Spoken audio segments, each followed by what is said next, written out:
Programa Brasil Cristão de volta. Estamos falando sobre os sacramentos, uma introdução apenas aos sacramentos.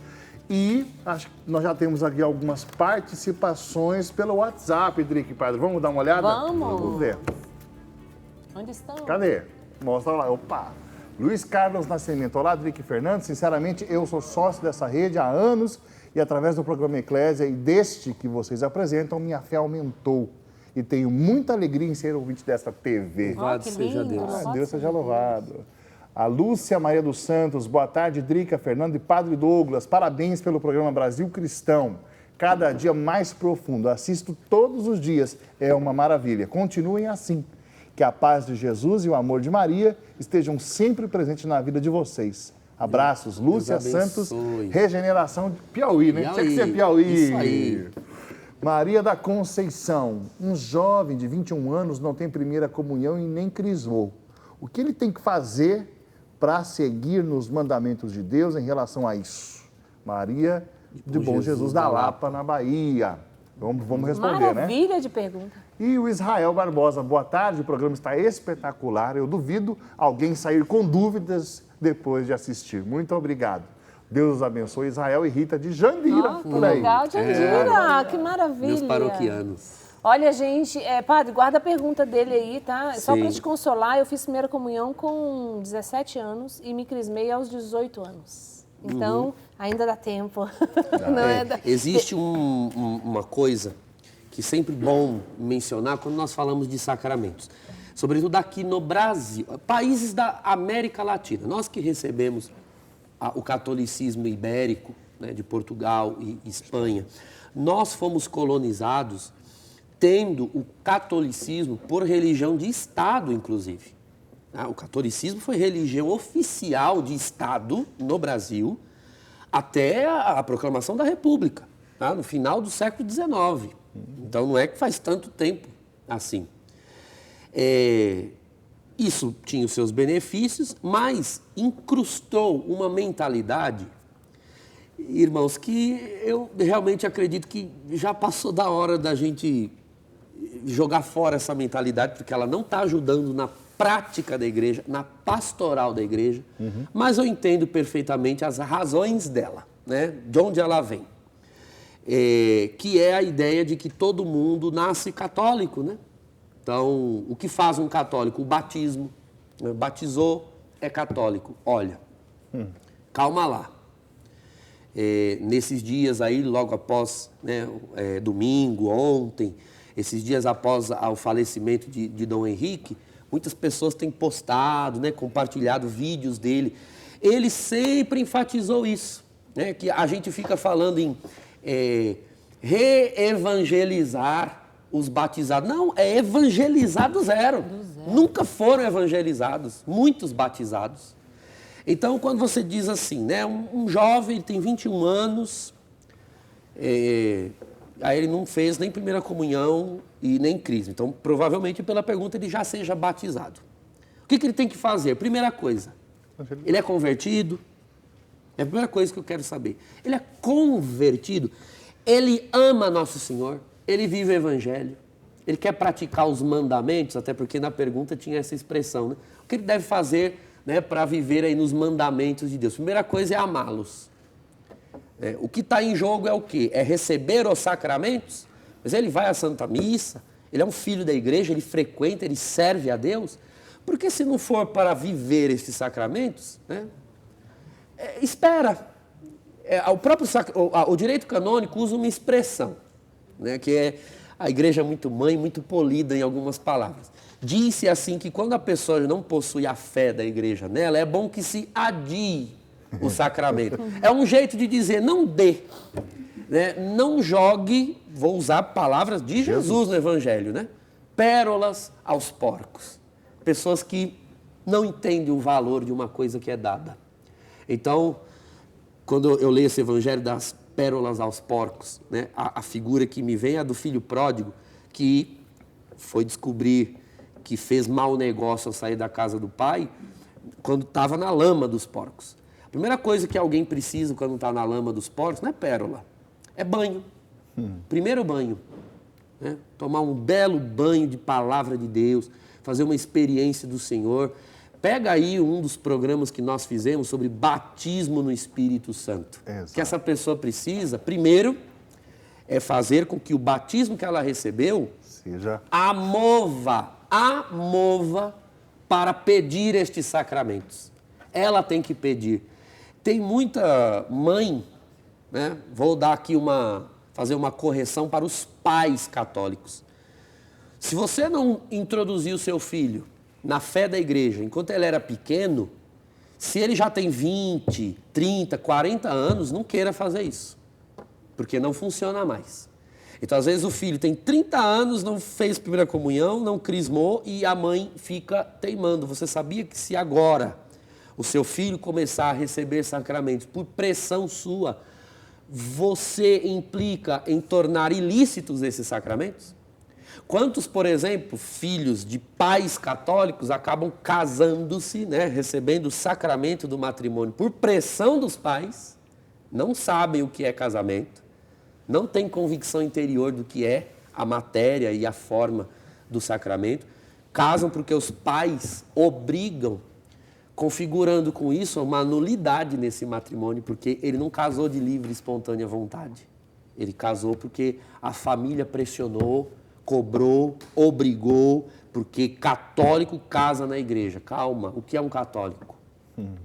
Você ama a igreja, ama a palavra, você que é pai e mãe. Mas se o seu filho, se você não vê nele o mesmo amor que há em você, não empurre sacramentos. Empurre uma boa evangelização, um bom testemunho. Principalmente depois dessa idade. Principalmente depois dessa Isso idade. que o senhor está falando é uma coisa que eu posso atestar. Eu recebi o batismo no Espírito Santo. E depois eu fui pedir O batismo, o sacramental. o sacramento da comunhão e da crisma. Primeiro eu recebi o batismo, era batizada, lá bebezinha. Fui batizada e pronto, acabou. Não era católica, né? Recebeu ali. Aos 17 anos, quando eu recebi o batismo no Espírito Santo, fui fazer a primeira comunhão. É uma coisa incrível, porque aí você está com sede de Deus, você está ali naquele primeiro amor, Exato. naquele love com Jesus. Exato. Não é? E você recebe, então, o Senhor. assim, tem um significado Então, todo diferente. pastoralmente, muitos documentos, o próprio documento de Aparecida, né, nós tivemos um programa aqui sobre ele, mas não tivemos condições de trabalhá-lo todo. Documento de Aparecida, várias das diretrizes da ação evangelizadora no Brasil, escritos pela CNBB, reforçam que nós precisamos retornar às fontes da iniciação cristã, original. Então, um marmanjo desse, uma marmanjona dessa, uma pessoa de 20 anos, 30 anos, a minha pergunta é ele quem está pedindo esse sacramento? Ou os pais ainda acham que a sua fé é a fé dos filhos? A sua fé é a fé dos filhos se você transmitiu e ele está vivendo. Porque na idade de razão, ele precisa fazer opção por essa fé, uma opção livre. Padre, o documento de Aparecida fala do querigma como um fio condutor da vida cristã, que inicia e que vai dando ligamento a todas as coisas. E o que é o querigma, né, Padre? O anúncio poderoso da palavra de Deus, o anúncio poderoso de Jesus. Né? Se isso não acontece, nós ferimos, em grande parte, a nossa capacidade de tornar os sacramentos eficientes. Exatamente. E o que vai dar eficiência aos sacramentos é a palavra, o anúncio. O querigma é a pregação da palavra. A fé vem pelo ouvir. O que na missa, por exemplo, né, numa missa, o que na missa é para os que não creem? A palavra. A palavra. Imagina uma pessoa que nunca vai à missa, nunca vai, e hoje ela resolve ir. O que nós temos para ela na missa é a palavra, entende? Ponto final. Na igreja primitiva se chamava a liturgia da palavra de liturgia dos pagãos, porque realmente era assim, né? Você imagine, muitas das casas de cristãos um pouco mais abastados eram adaptadas para a celebração da liturgia, né? Eu tenho até umas figuras, uns slides que eu sempre usava para mostrar para os alunos. Existia um átrio comum da casa, então vamos supor, Drica, que eu fosse um cristão e aí eu conhecia você e eu convidava você para participar de um culto cristão. Eu sou batizado e você não, eu estou evangelizando você. Nós entraríamos e você ia ficar ali comigo ao meu lado para ouvir a pregação do bispo, né, local. Né? Existia um bispo para uma comunidade de 30, 40 cristãos, dependendo da cidade, um pouco mais, um pouco menos até. E nós ouviríamos a palavra. Então era a liturgia muito semelhante à da sinagoga, que o cristianismo herdou. Então, algumas orações no início, de preparação, então se lia um trecho da Torá, se cantava um salmo e depois se lia um trecho dos profetas. Então tinha primeira leitura, salmo e segunda leitura. Na sinagoga era assim. No cristianismo, se lia um trecho do Antigo Testamento, fosse Torá ou profetas ou escritos, um salmo e ao invés, né, como era na sinagoga, era só profetas, a segunda leitura era uma carta do Novo Testamento.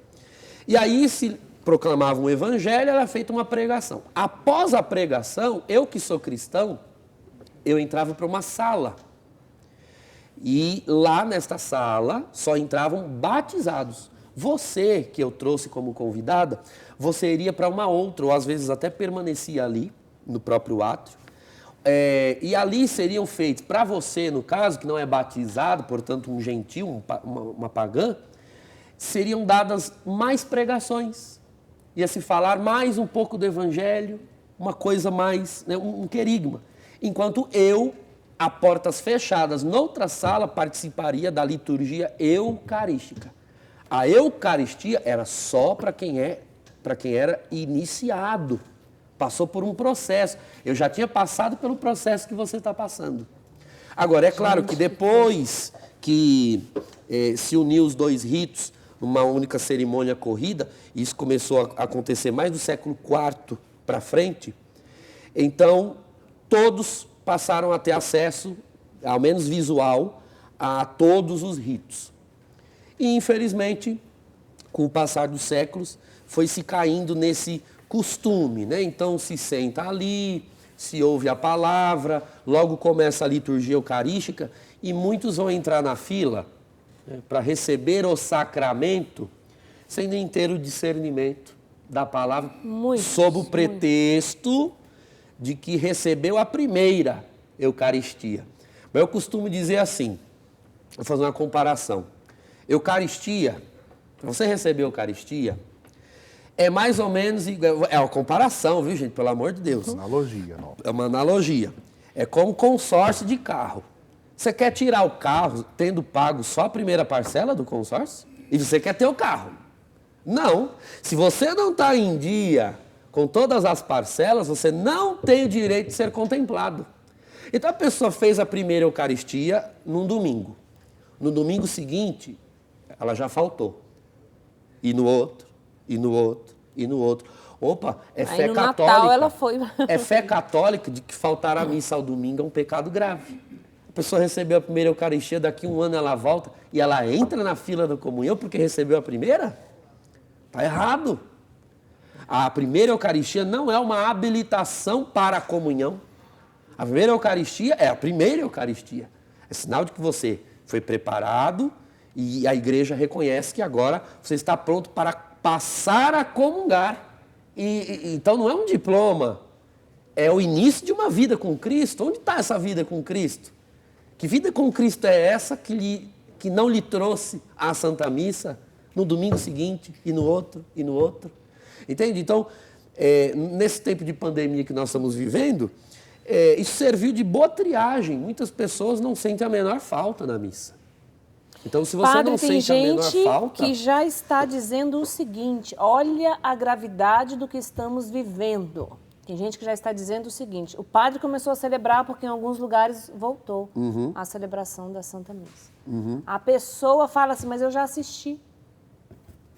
A pessoa se acostumou a assistir a missa pela televisão. Exato. E agora fala, eu já assisti e não vai lá na paróquia. Então, onde está a deficiência aqui? Importante que você, se você está nos assistindo e tem essa concepção, né, de que basta ver pela TV, você não entendeu o que é sacramento. Pegue lá do primeiro bloco e veja de novo. Mas ver pela televisão te fez tocar e comer, porque ouça o que Jesus diz no sacramento. Tomai e comei. Sacramento da Eucaristia, portanto, é para tomar e comer. Se você apenas viu, então você presencia o sacrifício, mas você não toma parte no sacramento. A missa é sempre sacrifício. Então, você toma parte no sacrifício espiritualmente.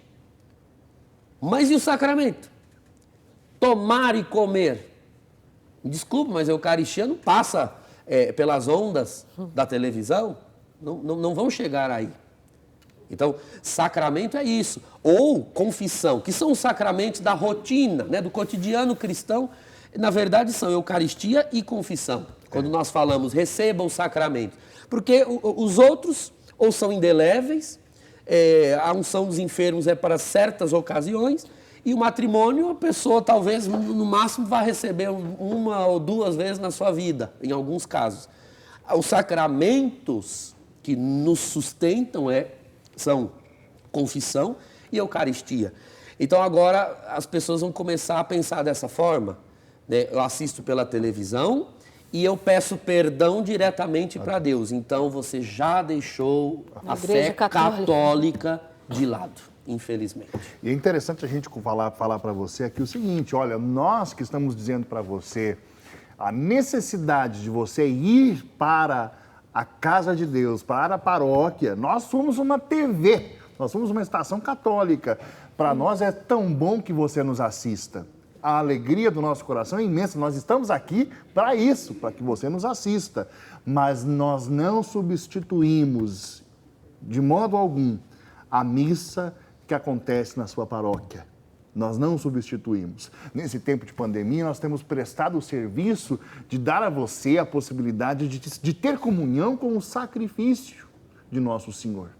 Mas assim que, pela graça de Deus, aí o seu pároco voltar a oferecer os sacramentos, você precisa ir lá e receber Jesus sacramentado.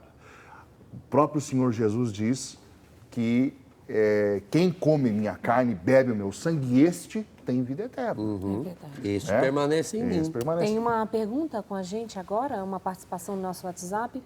Vamos ver quem está conosco. Pode mandar a Adriana, quase minha xará também. Ela, olá, boa tarde, estou assistindo o programa, não perco um. Amo esta parte de catequese. Conheço um padre que deixou o seu ministério para se casar. Ele faz uma troca dos sacramentos ou fica marcado para sempre como padre? Campos dos Goitacazes, nossa querida Rio de Janeiro. Uhum, muito boa. Ele troca de sacramento, né? Vai para o sacramento do matrimônio? Não. Então veja bem, uma vez ordenado, ele está ordenado para sempre. Nós dissemos há pouco. Imprime caráter. Né? O sacramento da ordem, ele imprime caráter. Agora, uma coisa é o caráter sacramental.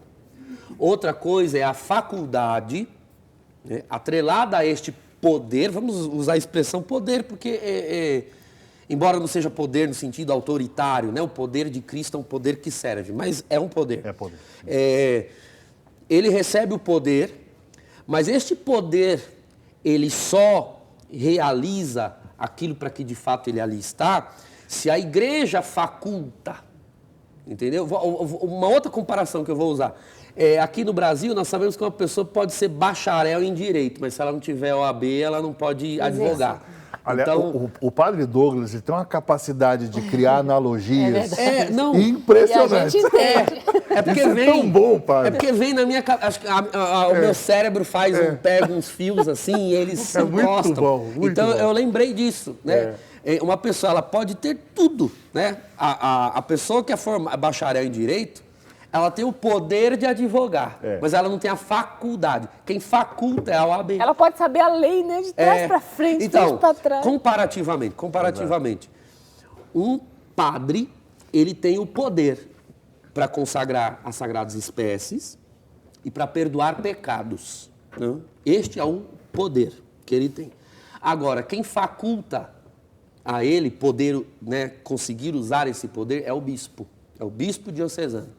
O presbítero, o padre, é um cooperador do bispo, da ordem episcopal. Os bispos são os sucessores dos apóstolos, que por sua vez receberam as incumbências de Cristo, as ordenanças do próprio Cristo. Então, são os apóstolos, através dos seus sucessores bispos, que delegam o poder ou não, né? Que transmitem, melhor dizendo, o poder ou não. Né? Eu, por exemplo, quando fui ordenado, o bispo que me ordenou, já é falecido, Dom Hercílio Turco, ele tinha o hábito de só nos dar a faculdade para confissões uma semana depois da ordenação.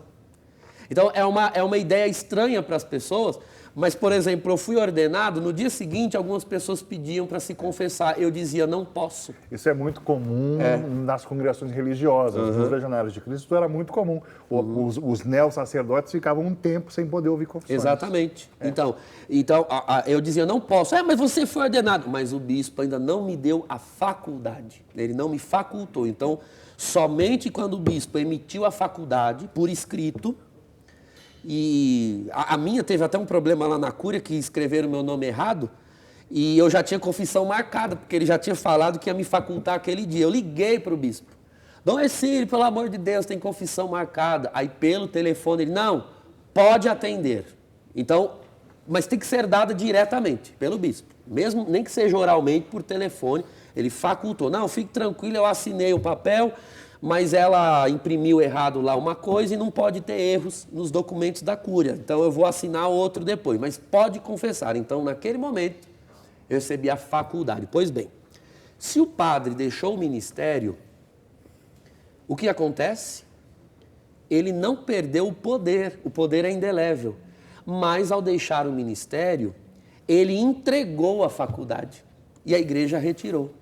Então, ele não pode, né, mais presidir missas validamente e nem... aliás, se ele presidir é válido, só que é ilícito. Né? Ele não pode. E ele, inclusive, pode se casar. É que a gente vai falar um pouco mais sobre isso quando for falar do sacramento da ordem. Né? Ele pode, um padre que deixa o ministério, pode se casar na igreja validamente? Pode. Existe um caminho que terá que ser feito para isso e nós vamos falar disso. Pois bem, se ele se casa na igreja, ele tem os 2 sacramentos? Tem. Ele é casado na igreja e ele é ordenado. Porém, atenção, esta ordem, embora lhe confira poder, este poder não está facultado. Entende? Então, ele é sacerdote. Sacerdote para sempre. Mas ele não pode lhe oferecer sacramentos. Quando a gente pensa, por exemplo, nos nossos irmãos de rito oriental e lembramos que existem sacerdotes casados no rito oriental, a gente para de colocar em oposição os 2 sacramentos, ou seja, eles podem coexistir numa pessoa. Né? Agora, nós, né, rito romano, nós entendemos o dom da castidade como imitação de Cristo sacerdote, e por isso os nossos sacerdotes vivem... disciplina do Ocidente antiga. E tem a sua raiz, né, o celibato, tem a sua raiz no próprio Cristo e no colégio apostólico. Então, não é que elas são, né, matrimônio e ordem são opostos, é porque não faz parte da disciplina latina, né, no nosso caso. Mas no Oriente existem, tanto ordem de maneira geral e matrimônio não são opostos, como mesmo no rito latino nós temos os diáconos permanentes. Exato. Eles não são sacerdotes, né? Não são sacerdotes, mas são ordenados. Então há um grau da ordem que admite matrimônio. Na verdade é o contrário, né? É o matrimônio quem admite a ordem, porque no rito latino, nem mesmo os orientais, isso é importante ressaltar, nem nós católicos ocidentais, nem os orientais ordenam homens casados, casam ministros celibatários. É o contrário. Homens casados é que acabam sendo ordenados. Então o matrimônio vem antes, porque o celibato ele tem que ser discernido primeiro. Então não tem como eu casar e discernir, não, eu quero ser celibatário. E a outra pessoa é um objeto que você joga fora? Não tem como. Então lá a pessoa vai permanecer no seu estado. Exatamente. Né? Se você se casou, então deve permanecer no seu estado, porque há uma aliança com outra pessoa. Entende? Agora, uma vez que eu opto pelo celibato, então nele eu devo ser fiel. E mesmo no Oriente, né, as igrejas ortodoxas, para o episcopado, só se escolhem padres celibatários, porque aí já é uma ordem, um grau da ordem mais exigente, e para homens casados com família fica muito complicado. Então, nos ritos orientais, existem padres casados, né? Homens casados que foram ordenados padres, melhor dizendo, mas estes nunca vão ser bispos, entende? Então, acredito que eu tenha respondido a sua pergunta, sim, mas esses pormenores de como é possível um padre ter deixado o ministério para casar, nós vamos falar sobre isso quando nós vamos falar sobre o sacramento da ordem. Inclusive, você que enviou para nós hoje perguntas a respeito de sacramentos específicos, nós vamos responder quando formos falar desses sacramentos. Por exemplo, na próxima terça-feira, nós vamos falar sobre o sacramento do batismo. Então, todas as perguntas a respeito do sacramento do batismo serão respondidas na próxima terça-feira, tá bom? Olha, eu vou acolher aqui o José Afonso, de Campestre, Minas Gerais, que se tornou sócio desta obra, graças a Deus. A Maria Cristina Pereira, de Governador Valadares, minha cidade, reativou seu cadastro, seja bem-vinda. A Maria José Gomes, de Rosário, no Maranhão, também reativou o seu cadastro. E a Lásia de Souza, de Governador Valadares, também reativou o seu cadastro. Povo lindo! Valadarense, amo de paixão essa terra aí. Um beijo para vocês. Obrigada, gente. Padre, dá para fazer um resumão assim em 20 segundos e já dar uma bênção para a gente? Meu Deus, um resumão em 20 segundos que eu posso fazer sobre os sacramentos é: ame Jesus como ele deseja ser amado. E ele deseja ser amado de maneira integral. Toque-o, ouça-o, veja-o, coma a sua carne, beba o seu sangue, busque o seu perdão. Seja um bom católico vivendo sob os sacramentos da nossa salvação. Uma grande maravilha. Padre, o senhor vai dar uma bênção especial para nós hoje? Deus eterno e todo-poderoso, agradecemos por este programa.